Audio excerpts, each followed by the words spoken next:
Lumbe, lumbe, lumbe.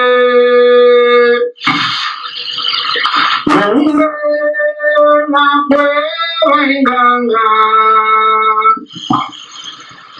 Si sarabanda, da sere, sere.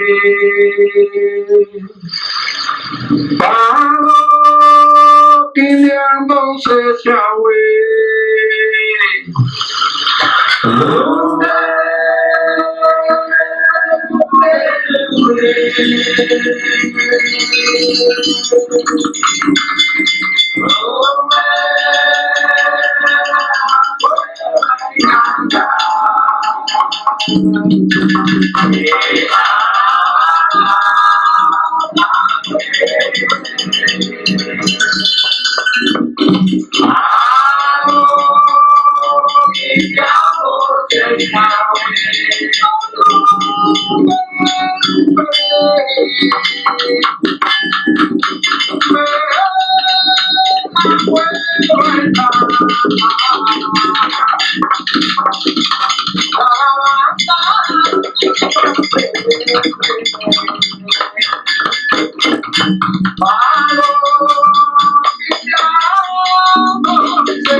Cuando yo mira cara, yo mira por tu nama.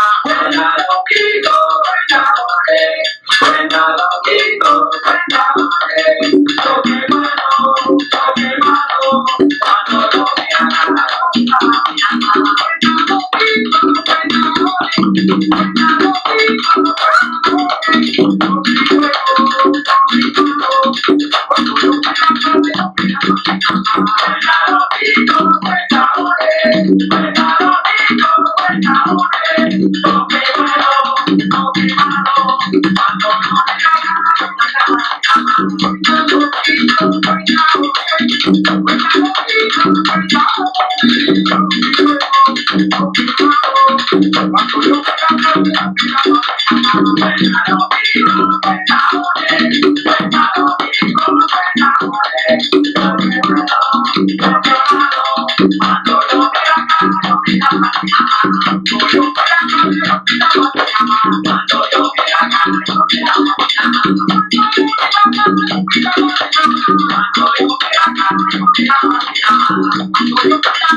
Once again, it's Killah beating goddamn Witchfinder. In general, you got a witch, I'll burn their asses up.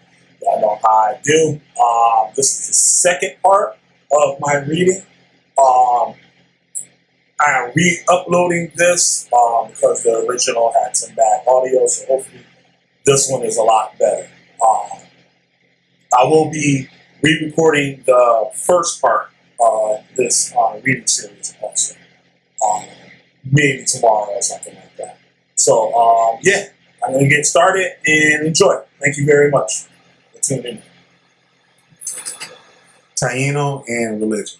Recent academic review and reassessment of Taino life and culture allow me to surmise that the physical representations of Zamizis being as well as the remains of the dead within the households were a means of spiritually populating living spaces with non-seeing members of Taino kinship groups. The powers of kinship group extended beyond the living to include categories of other worldly beings as members of the social group, and the social power of the Kesikazos, is that how you pronounce it? Remember that from last night. Community was only potent and effective when regularly companioned with other world powers. Such comprehensions about relatedness set the early cultural parameters to how Palo subjects will come to comprehend spirits as active and functioning community members. Spirits of dead Taino members, Zamizis, and living family and other human community members are populated Amerindian society. Spirits were an intimate, physical, and interactive relationship with daily lives and community members. They were set into place inside of Taino collectives, not distanced from the everyday reality of a living community. This Taino exclusively of those who had died and those that were supernatural was direct action that demonstrated reciprocal interconnectedness between all community members. Individuals and categories of all actors in the spirit social world have responsibilities, if not obligations toward the others in the collective environment. At a minimum, members of Taino societies are responsible to locate representations of spirit beings in living quarters and activities, attend to spirit physical representations by sharing food, and actively seek communication with the unworldly entities. Tobacco-derived substances facilitated the communication. In any village, the physical boundary between the human world and the world of spirits was the edge of the Setsetes and the Setsetes. All right, I'm going to play this one last time. I think this is the last time.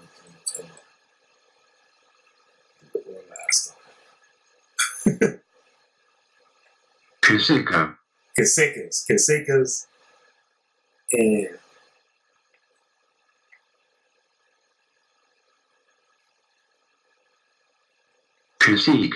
Caciques. Okay.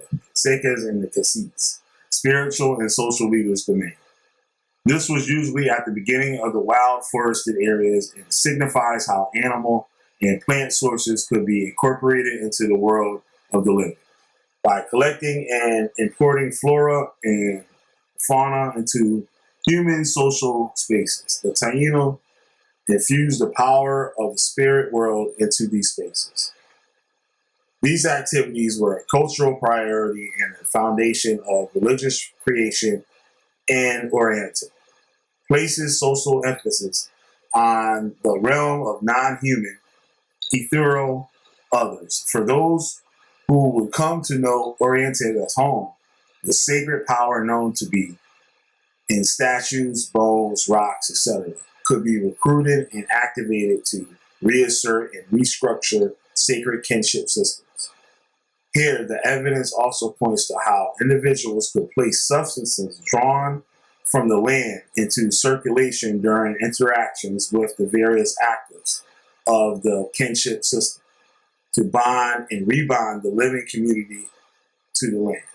The recruitment of the natural world to mediate relations between the human and spirit world is also reflected within the interview statements of Palo worshippers who understand that the wisdom of the land is equally transmitted through the constructed sacred ceremonial spaces, even as their spirit familiars communicate with them.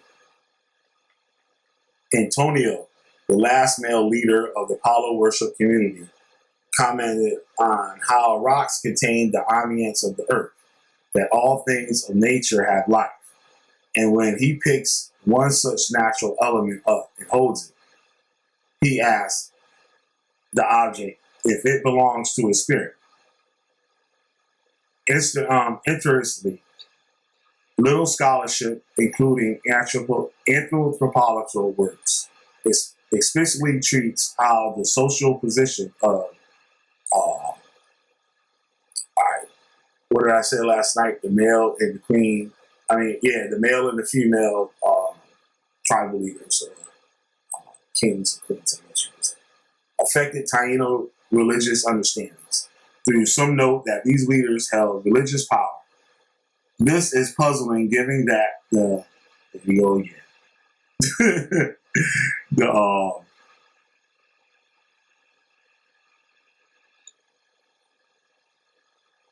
Kentuckies or whatever. Y'all know what I'm talking about. Role as, I don't know why I can't say these two words. It's crazy. I gotta learn to say these words. Role as a extraordinary human was particularly important in Taino religious world. You guys are gonna get the PDF to this afterwards, so like you can struggle yourselves with this shit. My assessment, or make it up what you think it says. My assessment is through emphasis on kinship systems and the centrality of it.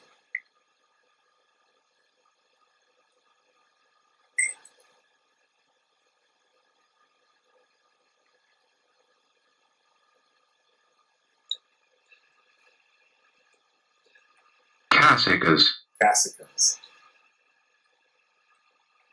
Caciques.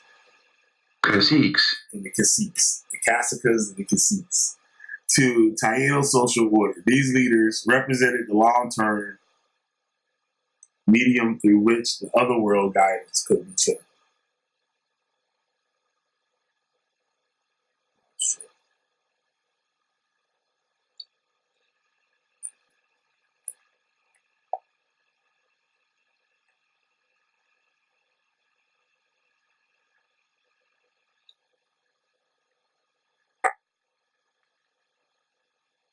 Sorry about that.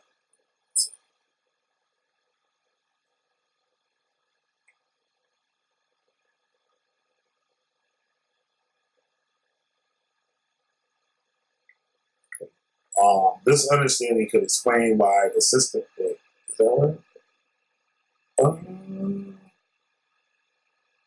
Yeah.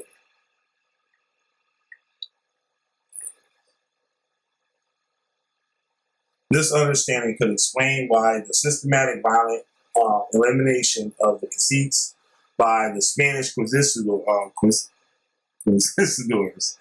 and their agents, priests and settlers, wreak havoc on Taino social systems. The destruction of the cassicas and the caciques throughout the first half of the 16th century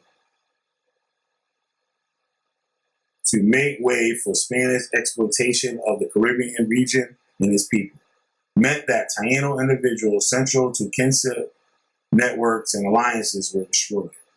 It also meant that power and guidance from the other world were severed.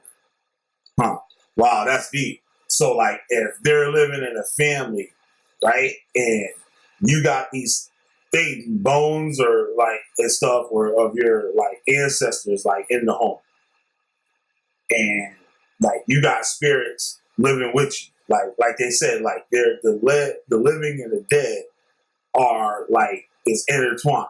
It's not like a separation. Like they said, like they'll eat, the spirits eat too. They have like something that offers something to them too. So the things and stuff that they have, like they would help, just like how you have the people, like it was alive in your house. You know what I mean? But they'll be communing whatever, however they do it. You know what I'm saying? They living with it. So when all this stuff happened and all the community, the social system broke up, like, you know what I mean? Like those spirits or whatever are not in their reach, or they're not able to communicate the way they did before because the family is split up and everybody's like, I don't know, it's crazy. The imprisonment, it also meant the power and the guidance of the other world was separate. The imprisonment of Taino and Congolese,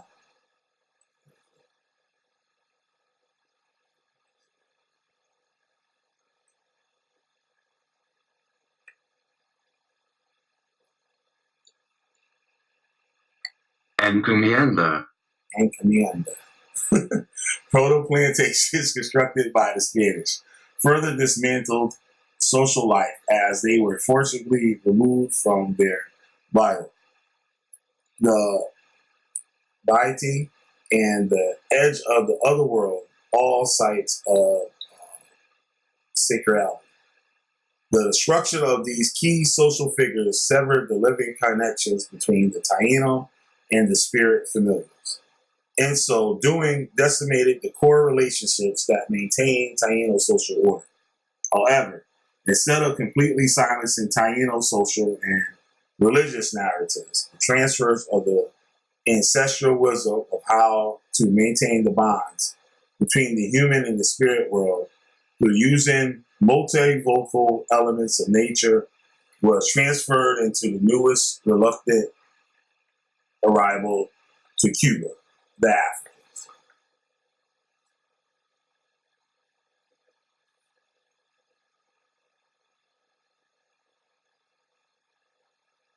Yeah, right? The word is difficult. Part of me forgetting too.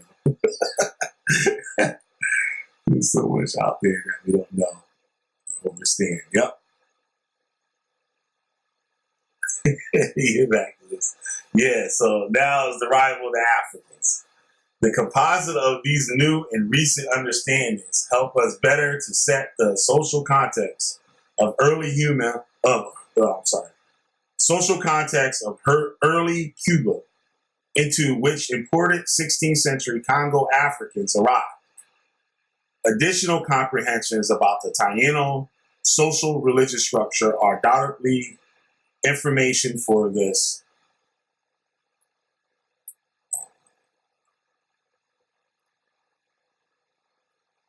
for the dissertation project, as they have variously to articulations made by the contemporary practitioners of Palo believers in Orient.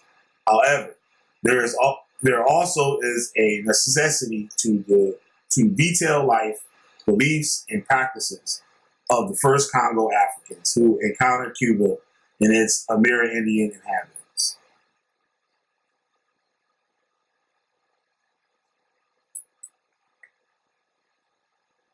The Congolese presence. At the turn of the 16th century, the predatory Spanish began using members of the Taino population to enslaved labor,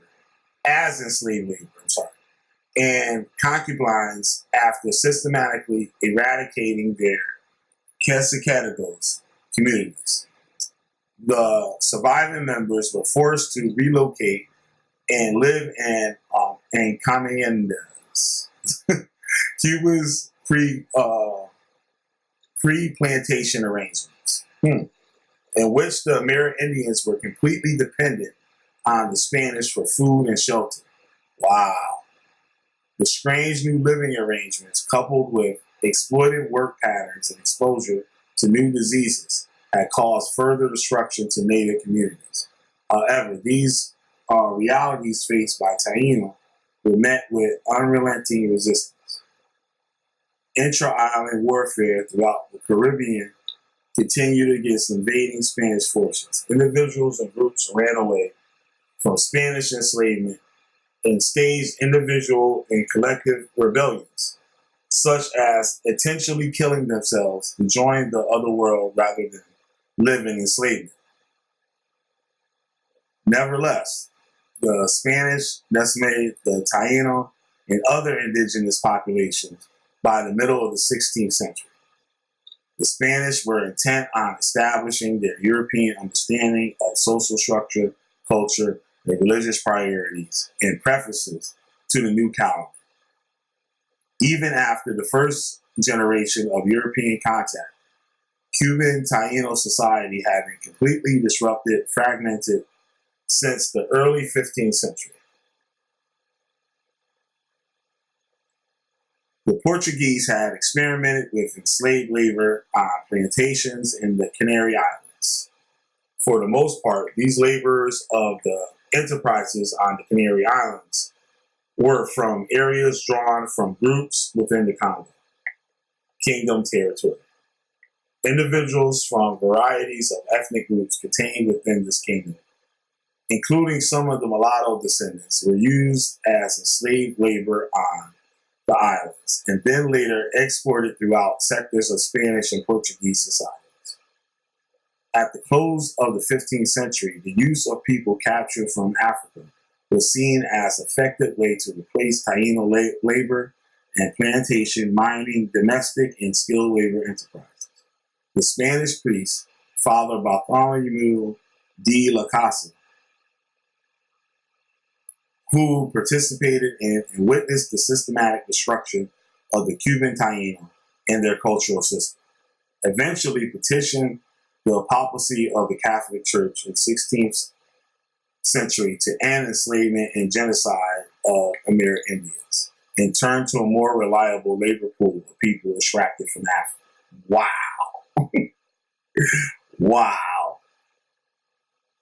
The burgeoning trade of Africans was seen as a reliable replacement labor pool, and a church, including La Casa, support the exchange. By 1502, the dual Spanish kings, Isabel and Ferdinand, authorized the importation of Africans to the Americas, and African populations quickly became the replacement labor force for Cuba. Individuals drawn from the regions from surrounding the Congo Kingdom were the numerical majority of captives that the Portuguese transported to the Americas during these early years. At the time, the Congo Kingdom covered areas contemporarily known as Gabon, Angola, the Congo, and the Democratic Republic of Congo. Portuguese had long established political, social, and economic relationships within this African kingdom and held a monopoly on the burgeoning transatlantic importations of Africans from the 16th through the mid-18th centuries. Warfare and political maneuvering through the Congo Kingdom continued to produce streams of captives for the forced relocation sites across the land. Individuals known to possess and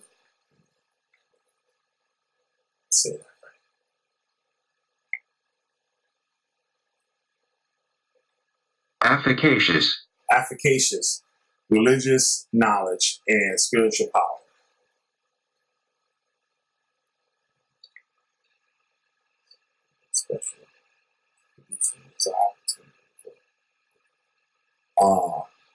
Efficacious religious knowledge and spiritual power were exported to the New World of Americas.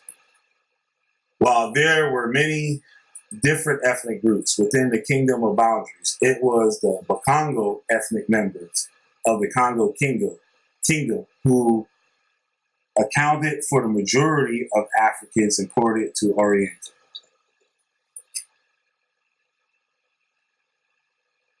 That's what I have.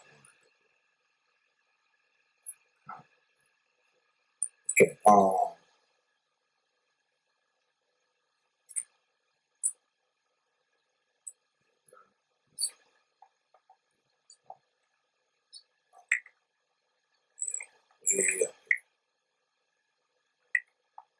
Damn. Okay, all right. Sorry about that. Warfare and political maneuvering within the Congo Kingdom continue to produce streams of captives for the forced relocation sites across the Atlantic. Individuals known to possess, I didn't read that already. Okay, this is where I was. I'm sorry. While there were many different ethnic groups within the kingdom's boundaries, it was the Bakongo ethnic members of the Congo Kingdom who accounted for the majority of Africans imported to Orient. The prevalence of Bakongo ethnics as the predominant number of African people imported to the Oriental region is significant. Recent linguistic study of the ritual language of Palo Mayombe and Oriente has revealed that the prevalence of Palo religious communities in the eastern province can be linked to the predominance of the Congo speakers of Kikongo in the area. Speakers of Kikongo in the area. Moreover, the crystallization of Palo practices, as conducted in the ritual language of Kikongo, suggests that most Orthodox forms of Palo rituals are maintained in the eastern region of Cuba. Historian Gwendolyn Midlo Hall's work provides details about the importation of African ethnic groups to the Caribbean, revising and expanding earlier speculations about the social realities of Africans and their descendants during the centuries-long transatlantic exchanges. Milo Hall extended the original 1975 proposition of Sidney Mintz and Richard Price and proposed that instead of completely fragmented crowds of individuals, specific ethnic grouping of Africans made specialized contributions to social formations in the Americas. She and others began focusing attention on the significance of late 15th and early 16th century Congo captives to the cultural presence, imprint, and formations across the Atlantic. Fuentes Guerra and Swegler add additional refinement and insights to how such cultural creative process occurred within Oriental by suggesting that the numeric concentration and dominance of the Bakongo in the area meant that the cultural content these social actors contributed would be heavily influential in the area. John Thornton and Linda Miranda Haywood's scholarship provides details of the nature of the type of cultural influence that the Kikongo-speaking ethnic grouping could have contributed, particularly regarding issues significant to this dissertation project. These authors help clarify the prominence of ancestral insight into the lives of 15th and 16th century Congolese and the types of rituals used to access such knowledge.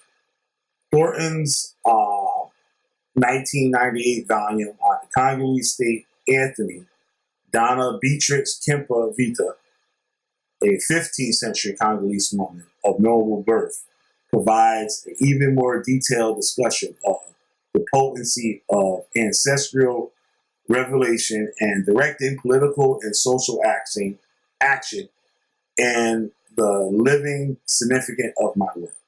In Congolese social world, Donna Beatrix occupied the Ngangas, mediums of the other world, were responsible for bridging the physical distance between the other world, the spirits, and the material world where the living belong.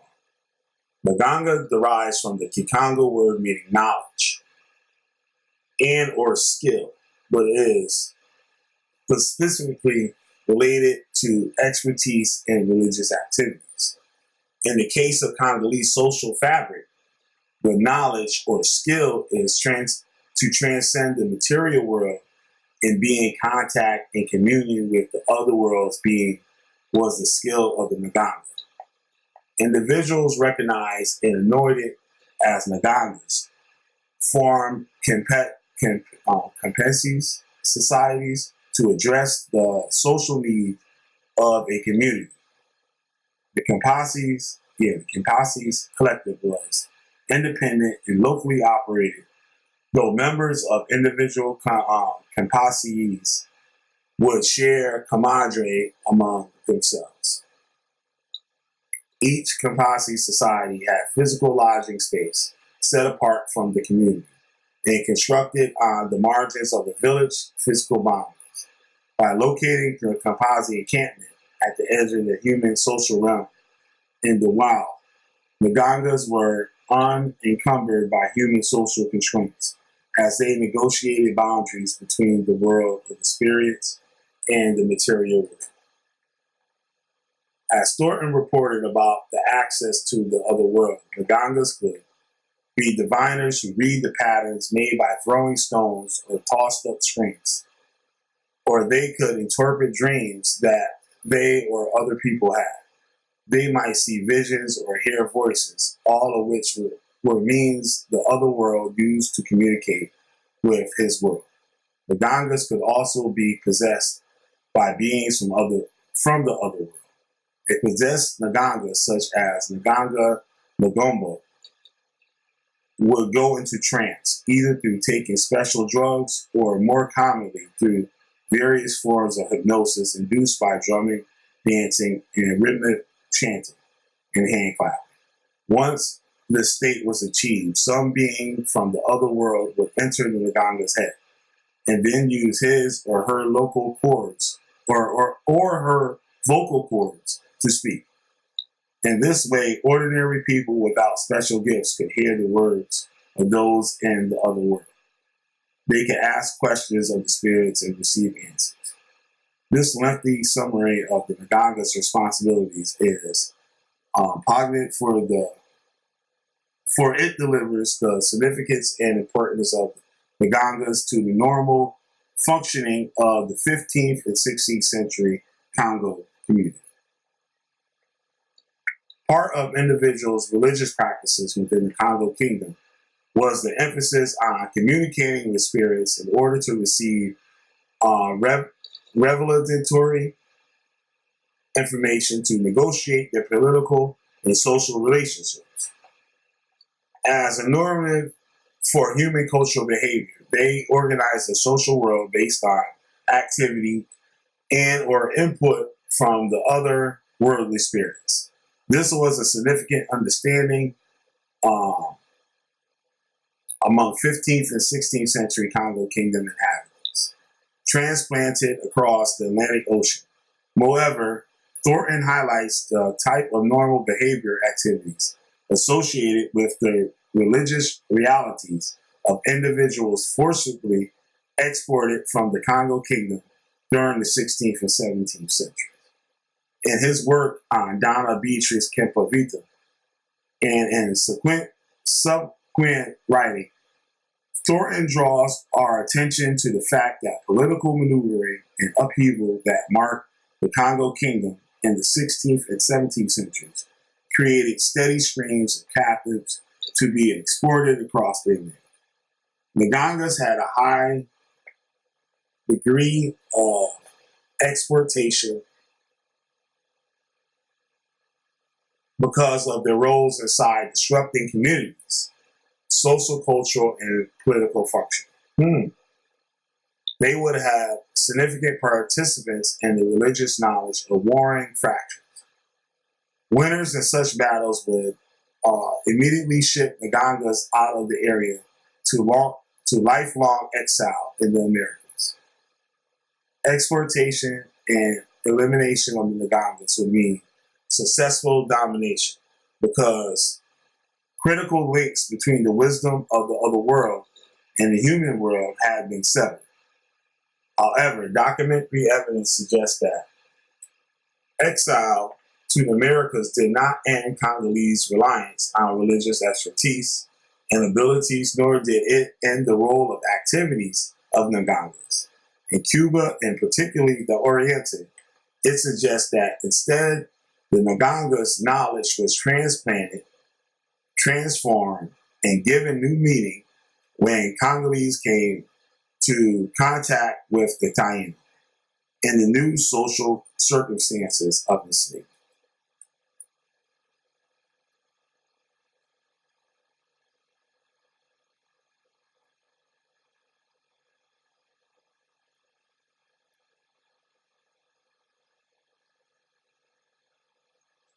All right.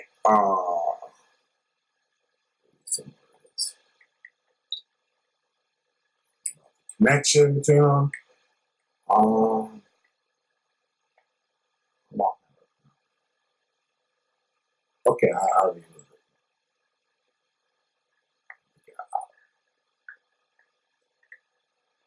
All right. Connections.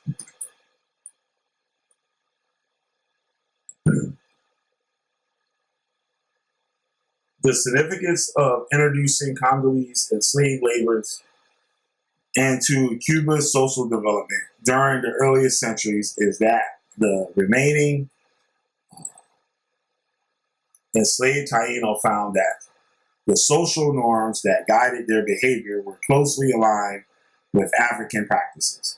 Through both cultural groups were enslaved, they maintained the ability to recompose social order, inclusive to ideas and practices about the integration of living and spirit entities. In some ways, this equaled a new foundation of independence and self-rule for the two.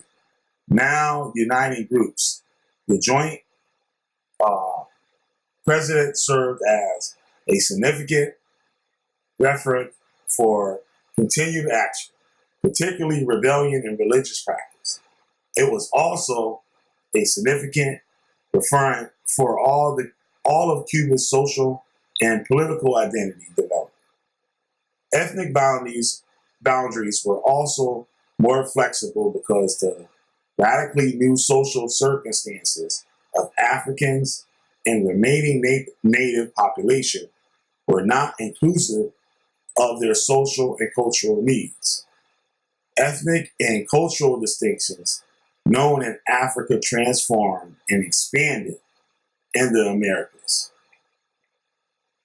And group affiliation was established by way of ritual initiation.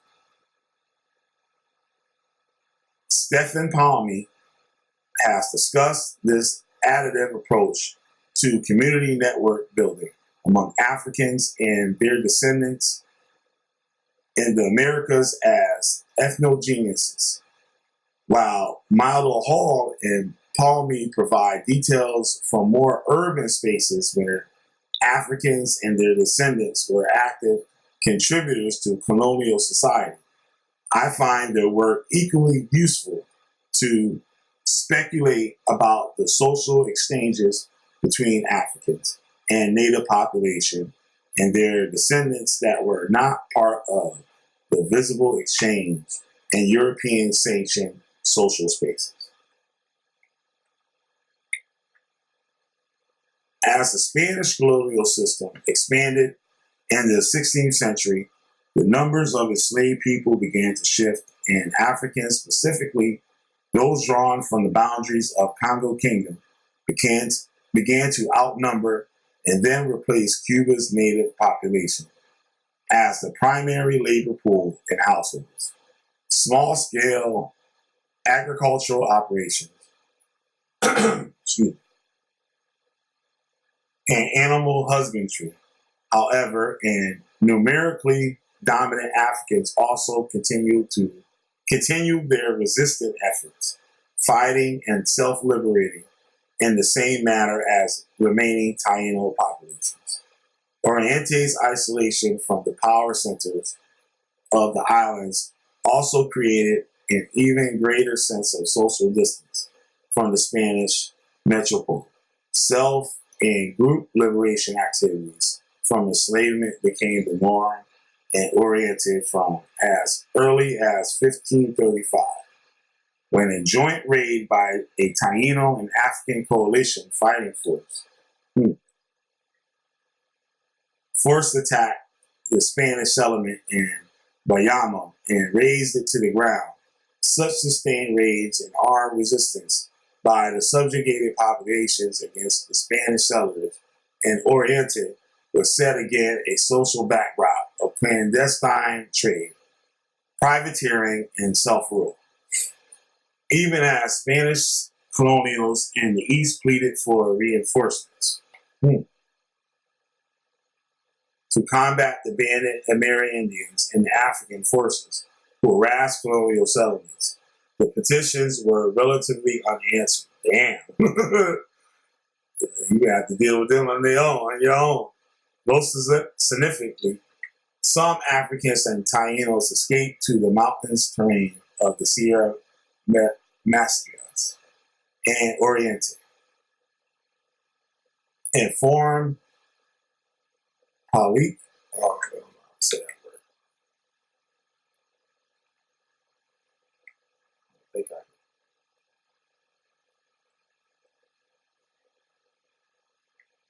I think Pali communities, free and self-defined settlements of people who had escaped bondage. It is estimated that a minimum of 300 Palins suggested in the eastern mountain ranges with the average of 250 members, but oftentimes numbering in hundreds, if not thousands. Evidence of the successful collaborations between Amerindians and Africans is documented in colonial records that chart systematic raids and sustained warfare of Palins communities on Spanish settlements in Oriente from approximately 1533 to 1871. Damn. So they were just fucking them up like that whole time. They were just like a pest, like, oh shit, goddamn, here they come. And then they run back up in the mountains or whatever. That's crazy. Wow. The new information from the numerical makeup of the Paladins would have been skewed towards the Bakongo cultural proclivities, suggesting that the practices of these inhabitants would have been reflective of intensive influence from members of this ethnic group. At the turn of the 16th century, the Taino populations had suffered significant losses due to maltreatment, disease, and radical assaults on their ways of life. Africans became the numerical majority, both in Paladins and as the enslaved labor force throughout Orient. The numerical majority of the Africans over time suggests that Paladins micro-societies would become Neo-African in character. Some strong influences from the Congolese, the grappling for social power, and the presence that occurred on Oriente in the formation of the Cuban colony had thousands of casualties. Many other thousands were lost within the continental space of Africa. And in the transit to the island colony, these dead joined the familial categories. Oh, damn.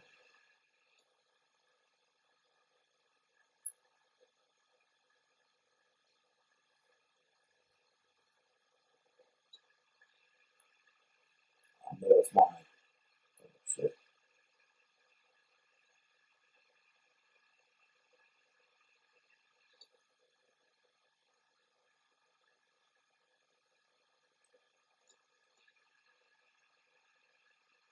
All right, I'm back. Okay, cool. 12. All right, cool. I just said this went off and came back. All right, cool. I'll leave off here.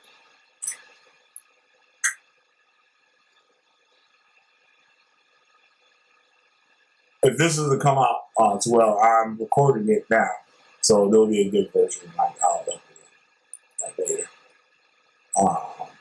grappling of social power and presence that occurred and oriented in the formation of Cuban colony had thousands of casualties. Many other thousands were lost within the continental space of Africa and in the transit to the island's colony. These dead joined the familiar categories and others who died after living through the early centuries of nation building on the island. The interring of the remains of these individuals and their mixed race progeny over the course of several generations designated oriented as the concentrated ground of the nation. Collaborative associations between the Taino and Congolese members suggest that the combined ideas, beliefs, and behaviors of these groups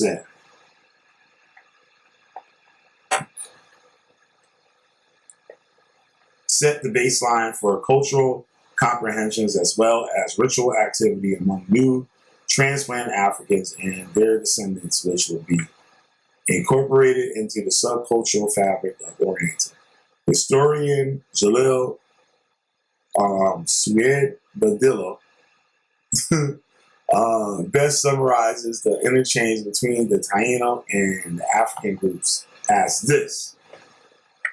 So, the principal mixing of races that occurred in the 16th century was between indigenes and blacks. It is important to recognize this because it fell to blacks to keep alive for posterity much of the culture of the indigenous people. The native order of life, agriculture on small plots, living in bayous, the medical secrets of the native flora, fishing and gathering techniques, something of old religion and even of ancestral values, had to be maintained by a line that was, in some real sense, foreign to it all. But even more important, love of freedom had to be kept alive as well, given the system of exploitation under which both races worked. Color had no meaning. See? So basically, they're saying that the Africans are basically keeping the indigenous people's culture alive because, like, there have been, I'm not gonna say state, but like, you know what I mean. A lot of their cultures erase even like their genetics and stuff. Huh.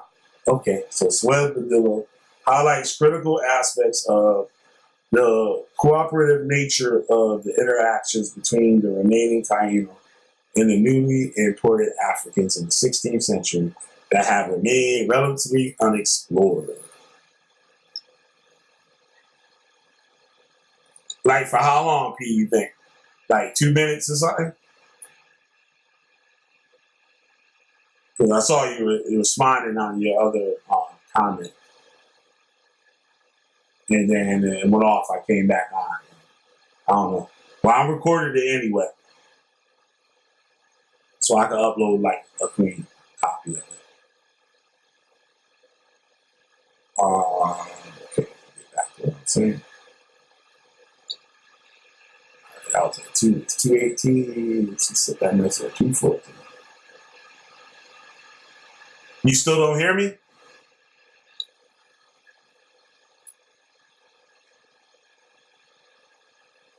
I was going to keep going until got like 10 minutes anyway. I haven't recorded. I probably edited all this extra stuff out. First, the racial and ethnic intermixing occurred most often between the Taino and imported Africans in the early colonial years. The shared social position of enslavement, resistance, and labor bondage, and love of freedom would have provided strong incentives for the Amerindians and Africans to join their lives. I would add that Sued-Badillo summation that overlapping comprehensions about the material world of humans overlapping the world of the spirit beings and the need for human attention to ritualistically maintain such relationships will also serve as a point for fueling comprehension and practice of freedom. In addition to the perspective of self-liberation, community creation, and empowerment, the united efforts of the two groups oriented with an ethos that prioritize the inclusion of spirit beings in the everyday reality of subsequent generations.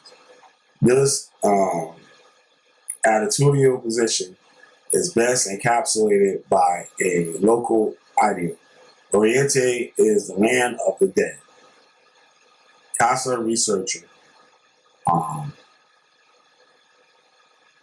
Number 2 confirmed the integrative ritual partnering by the early collaborative alliances between the native and African descendant population, particularly in the area of spirit engagement that is seen contemporary Palo practice in Oriente. When he stated, the philosophy of Palo is African, and the rituals and symbols, bones in the basket, tobacco, and the powders of the native populations were adopted. Fundamentally, African practices are additive and adaptive based on the effectiveness of the exchange between the spirits and the people.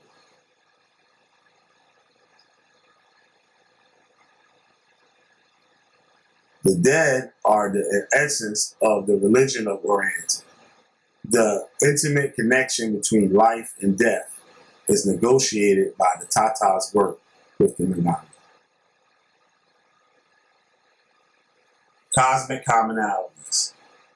The once enslaved Taino and Africans who fled to the mountains of Oriente combined their overlapping comprehension about the dead and natural phenomena. These share understandings about the universe order provide the basis for the formation of new ritual practices, reflecting the new shared social reality of being of each group, in addition to intersecting appreciation about the dead and supernatural beings. The two groups also held an understanding that forested ideas were sacred reservoirs containing the creative essence of the universe in the form of plants, rocks, soil, and animals, etc. Each group believed that a successful environment community consisted of a wide variety of spirits, including but not limited to supernatural beings associated with natural phenomena, ancestral spirits, and the recently dead. The Taino and Congo African populations shared an understanding that these non-material entities were intimate members of their social world. Spirit members of the community were to be engaged ritualistically and remembered into the material world of the living. That is to say that the spirit membership of the collective was to be regularly reaffirmed through ritual activities to include these entities into the social lives of the living. The purpose of such exchanges reflected each group's understanding that spirits have experimental wisdom about the nature of human worlds, as well as dimensions of the universe beyond human comprehension. By engaging spirit members, Taino and Congo individuals could collectively access ancestral wisdom about how to negotiate their social reality as well as their connections with a universe beyond their human capacities. It is regarded each group prioritized exchanges with the ancestral dead by utilizing their skeletal remains. Each group would have the expertise about how to engage ethereal entities and share those skills to commune with spirits. For example, the native population brought understanding about the flora and fauna of the land and how to use them for rituals to invoke spirits, beings, and spirit beings to commune with the living. Tobacco and hutia were two such key biological elements from Taino religious practices that became part of these ritual exchanges. Such understandings and behaviors of spirit engagement and emplacement would have been familiar to the newly imported Congo people. A reverence of the dead and the continuation of the presence of the dead as part of the social activity of the living also held a key position to the principle of the early Congolese imported in Cuba. And there you have it. That's the end of part 2. Stay tuned for part 3.